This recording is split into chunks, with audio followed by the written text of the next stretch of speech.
తాకట్లో ఉన్న బంగారాన్ని విడిపించి ఆ రోజున మార్కెట్ ధర కట్టి మిగిలిన డబ్బును మీకు అందిస్తుంది కొమ్మూరి గోల్డ్.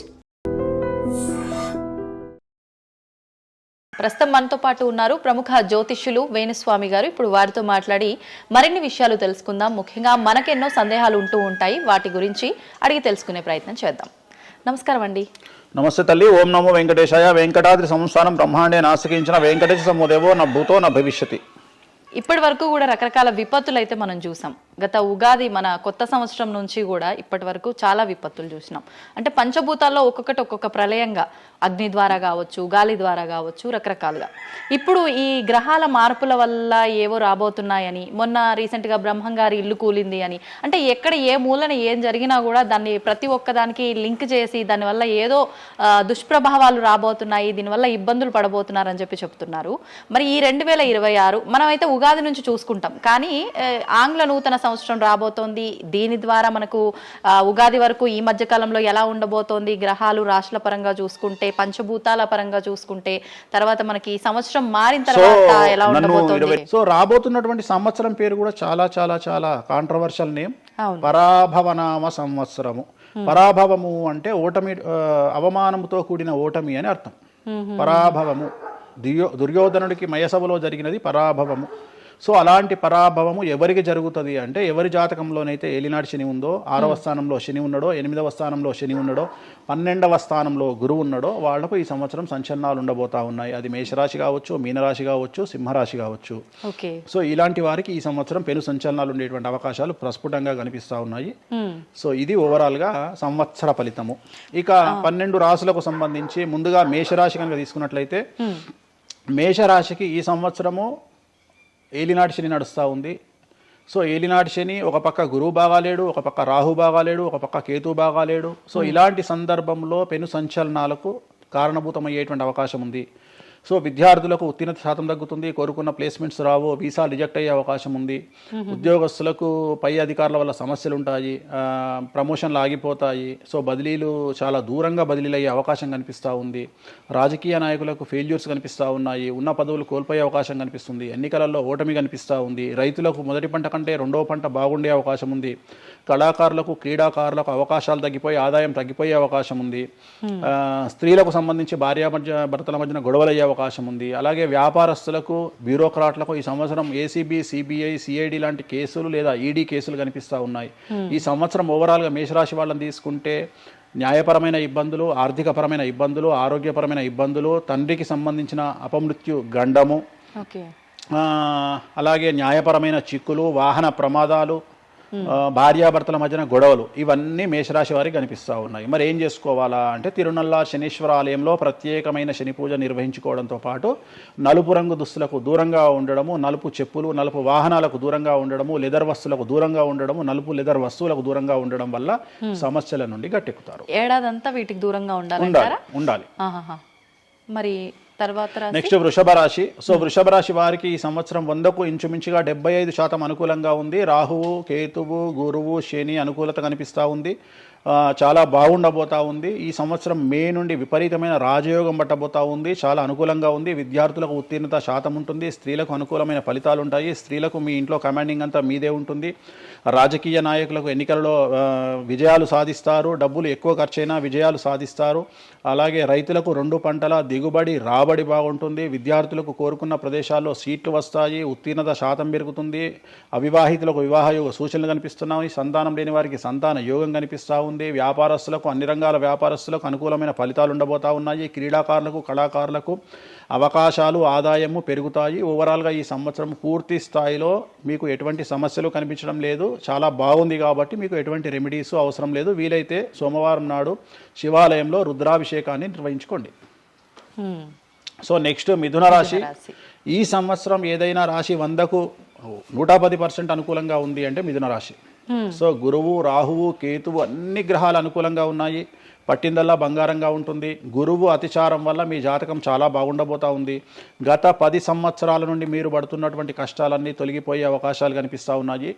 సో కొత్త స్పీడ్తో ముందుకు వెళ్ళండి, కొత్త ఆలోచనలు చేయండి, ఎంత గొప్పగా జీవితంలో ముందుకెళ్లాలో ప్లాన్ చేయండి, చాలా గొప్పగా ఆలోచించండి, చిన్నగా ఆలోచన చేయకండి. గురువు విపరీత రాజయోగాన్ని ఇవ్వబోతా ఉన్నాడు. దైవబలం మీకు అనుకూలంగా ఉంది, గురుబలం మీకు అనుకూలంగా ఉంది, శనిబలం మీకు అనుకూలంగా ఉంది. కాబట్టి కొత్త వ్యాపారాలు ప్రారంభించండి, విపరీతమైనటువంటి చాలా గొప్పగా కలలు కనండి, ఆ కలలను సాకారం చేసుకునే దిశగా ప్రయాణం చేయండి. విద్యార్థులకు అనుకూలంగా ఉంది, ఉద్యోగస్తులకు అనుకూలంగా ఉంది, వ్యాపారస్తులకు అనుకూలంగా ఉంది, రైతులకు 2 పంటలు అనుకూలంగా ఉంది.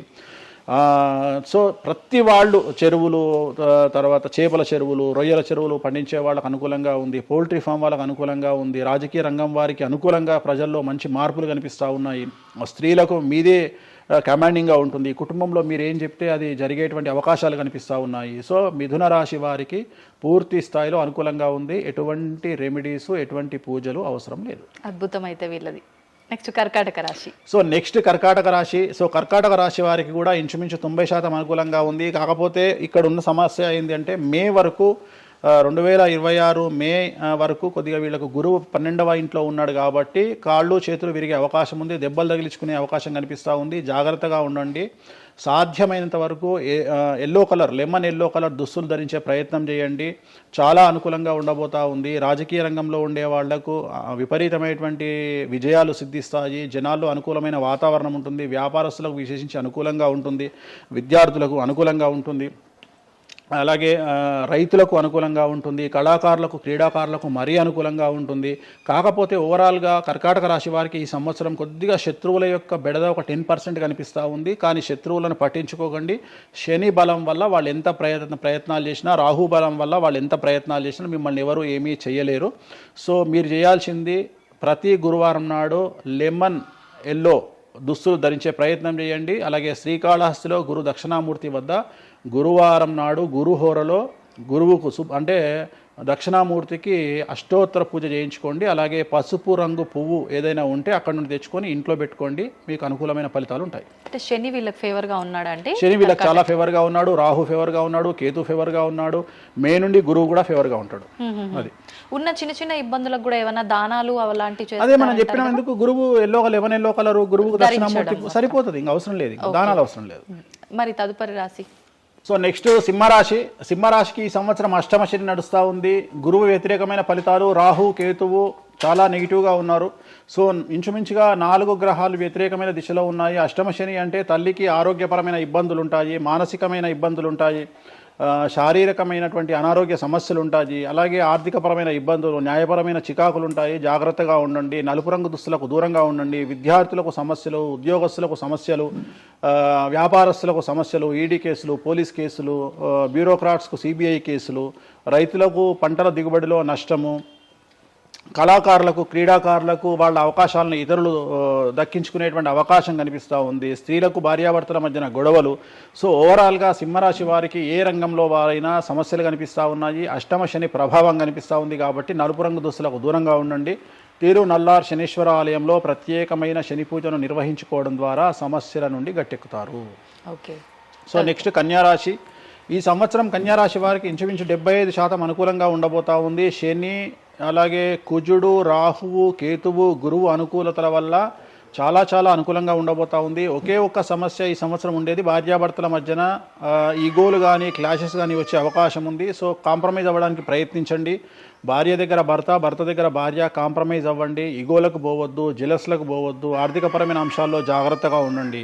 విద్యార్థులకు అనుకూలత కనిపిస్తూ ఉంది, రాజకీయ నాయకులకు అనుకూలత కనిపిస్తూ ఉంది, వ్యాపారస్తులకు, కళాకారులకు, క్రీడాకారులకు విశేషమైన యోగం లభించబోతూ ఉంది. న్యాయస్థానాల్లో పనిచేసే వాళ్లకు, న్యాయ సంబంధమైన వృత్తిలో ఉండే వాళ్లకు అనుకూలమైన ఫలితాలు ఉండబోతూ ఉన్నాయి. స్త్రీలకు విశేషించి అనుకూలంగా ఉండబోతూ ఉంది.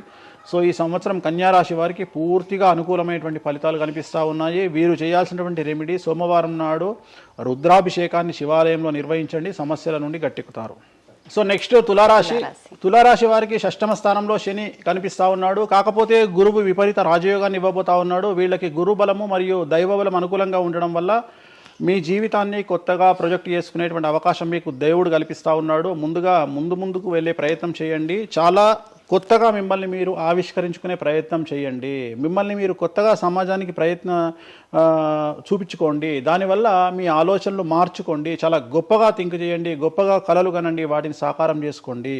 గురువు అనుకూలంగా ఉన్నాడు, కాకపోతే కుటుంబంలో పెను సంచలనం జరిగే అవకాశం కనిపిస్తూ ఉంది. 6వ స్థానము భాగ్యానికి మరియు శత్రుత్వానికి కారకుడు కాబట్టి శని వల్ల సంచలనం జరిగే అవకాశం ఉంది. విద్యార్థులు, ఉద్యోగస్తులు, వ్యాపారస్తులు, కళాకారులు, క్రీడాకారులు, రైతులు, అలాగే రాజకీయ నాయకులు ఎవరైనా సరే వాళ్ళ జీవితంలో ఏదో ఒక పెను సంచలనం జరిగే అవకాశం కనిపిస్తూ ఉంది. నలుపు రంగు దుస్తులకు దూరంగా ఉండండి. తిరునల్లార్ శనీశ్వర ఆలయంలో ప్రత్యేకమైన శని పూజ నిర్వహించడం ద్వారా సమస్యల నుండి బయటపడతారు. నెక్స్ట్ వృశ్చిక రాశి వారికి అర్ధాష్టమ శని వెళ్ళిపోయింది. శని గురువులు అనుకూలంగా ఉన్నారు, రాహు కేతువులు అనుకూలంగా ఉన్నారు. కళాకారులు, క్రీడాకారులు, ఉద్యోగస్తులు, విద్యార్థులు, వ్యాపారస్తులు, రైతులు, రాజకీయ నాయకులు, స్త్రీలు, అన్ని రంగాల వారికి పూర్తిగా 100కి 100% అనుకూలంగా ఉన్నటువంటి రాశి వృశ్చిక రాశి. పూర్తి స్థాయిలో విశాఖ 4, అనురాధ 1, 2, 3, 4, జ్యేష్ఠ 1, 2, 3, 4, 9 పాదాల వారికి విశేషించి రాజయోగంగా భావించాల్సి ఉంటుంది. మే వరకు విపరీత రాజయోగం కనిపిస్తూ ఉంది. మే తదుపరి కూడా అనుకూలమైన ఫలితాలను పొందుతారు కాబట్టి వీరికి ఎటువంటి రెమెడీసు, ఎటువంటి పూజలు అవసరం లేదు. చాలా గొప్పగా కళలు కనండి, మీకున్నటువంటి కళలను సాకారం చేసుకోండి, మీకు ఎటువంటి రెమెడీస్ కూడా అవసరం లేదు. నెక్స్ట్ ధనుసు రాశి వారికి అర్ధాష్టమ శని నడుస్తూ ఉంది. అర్ధాష్టమ శని అనేటువంటిది డబ్బులను అధికంగా ఇచ్చి ఆ డబ్బుల ద్వారా సమస్యలు తెచ్చేటువంటి ఒక పరిస్థితి. అంటే డబ్బులు లేకపోతేనే సమస్యలు అంటారా? డబ్బులు ఉంటే కూడా సమస్యలు. డబ్బులు ఉన్నప్పుడు వాటిని మనం ఖర్చు చేసే విధానంలో సమస్యలు, వాటిని మనం ఎలా సమాజంలో ఖర్చు పెట్టబోతున్నామనే సమస్యలు ఏర్పడేటువంటి అవకాశం ఉంది. కాబట్టి మీరు ఇన్వెస్ట్మెంట్ చేయడంలో కానీ, అప్పులు ఇవ్వడంలో కానీ, ఎవరికైనా అప్పులు ఇవ్వడంలో కానీ, చిట్టీలు వేయడంలో కానీ, సహాయం చేయబోయేటప్పుడు కానీ జాగ్రత్తలు తీసుకోండి. ఎటువంటి పరిస్థితుల్లోనూ డబ్బులు ఎవరికి ఇవ్వవద్దు. సో ధనుస్సు రాశి వారికి డబ్బు పరంగా సమస్యలు ఏర్పడే అవకాశం ఉంది. రాక డబ్బులు వచ్చినాయి కాబట్టి తీసుకెళ్ళి వేరే వాళ్ళకి ఇచ్చి మోసపోయే అవకాశాలు కనిపిస్తూ ఉన్నాయి. ఈ ఒక్క విషయంలో ధనుసు రాశి వాళ్ళు జాగ్రత్తలు తీసుకుంటే విద్యార్థులకు, ఉద్యోగస్తులకు, కళాకారులకు, క్రీడాకారులకు, రాజకీయ నాయకులకు, స్త్రీలకు, వ్యాపారస్తులకు, రైతులకు, అన్ని రంగాల వారికి ఈ సంవత్సరం అనుకూలంగా ఉంటుంది. ఓన్లీ మీరు చేయాల్సిన రెమెడీ నలుపు రంగు దుస్తులకు దూరంగా ఉండండి. తిరునల్లార్ శనీశ్వర ఆలయంలో ప్రత్యేకమైన శని పూజ నిర్వహించడం ద్వారా సమస్యల నుండి గట్టెక్కుతారు.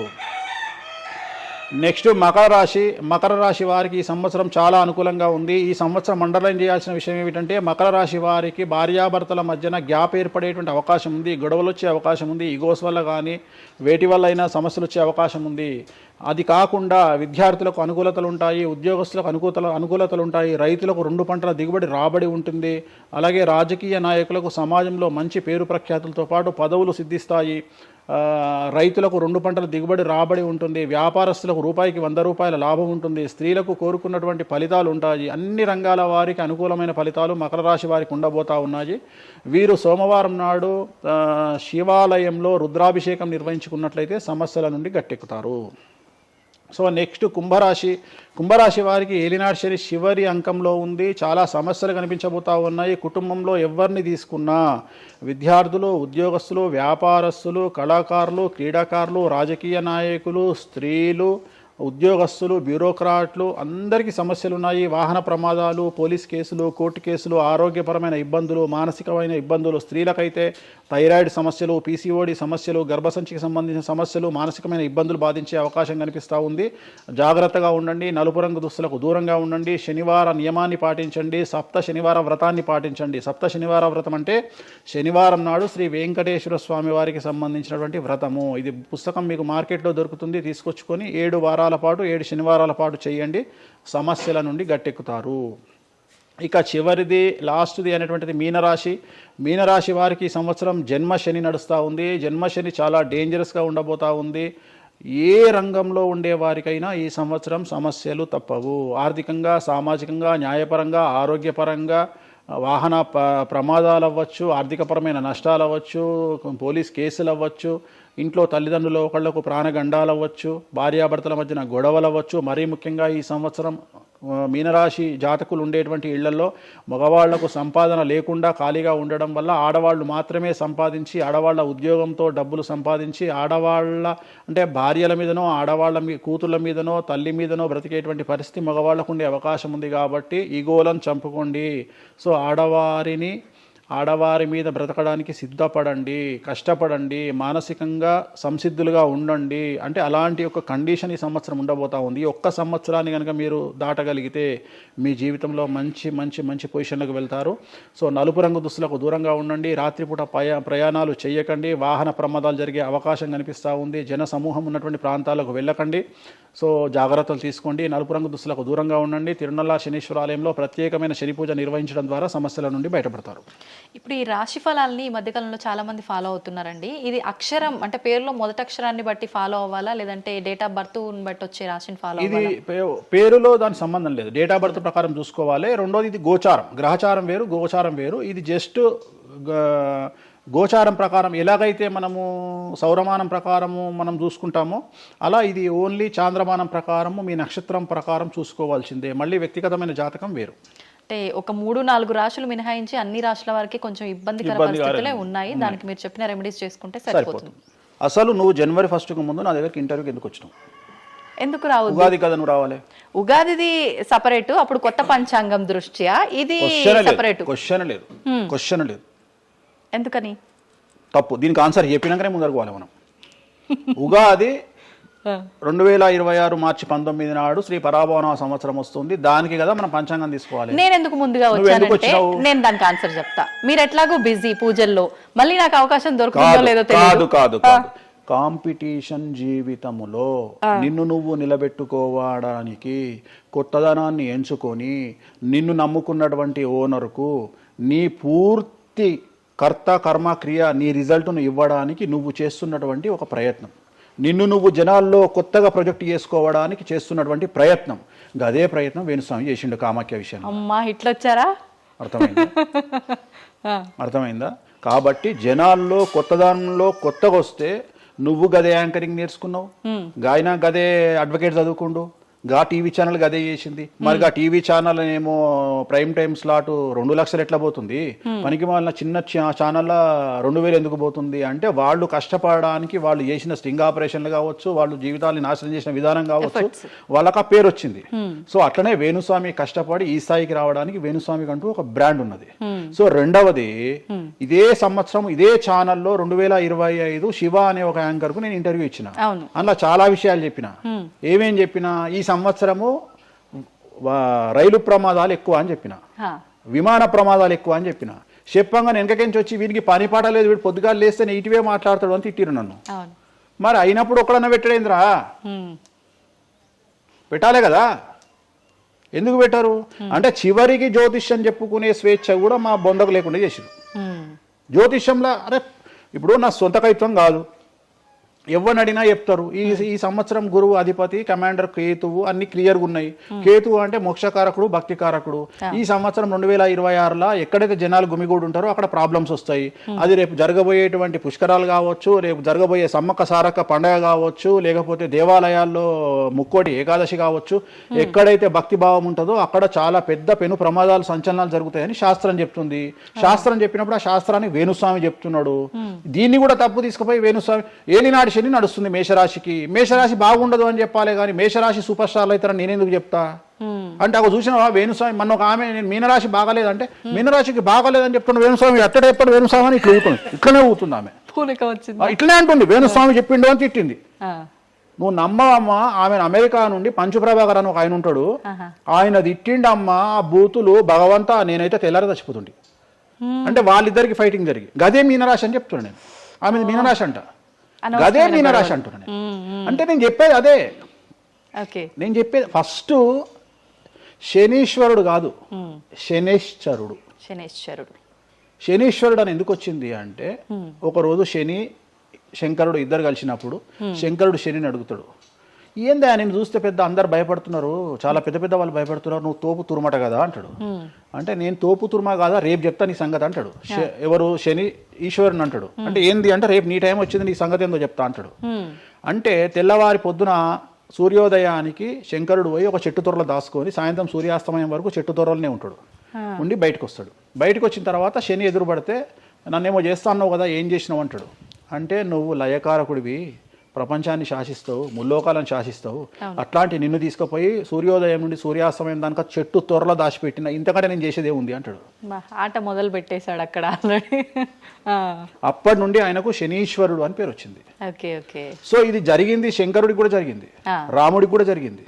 సో ఏలినాటి శని పీరియడ్లో, షష్టమ శని పీరియడ్లో బాధలు పడేటువంటి పరిస్థితి ప్రతి ఒక్కళ్లకు ఉంటుంది. రెండవసారి ఏలినాటి శనిలో మరీ దరిద్రంగా ఉంటుంది.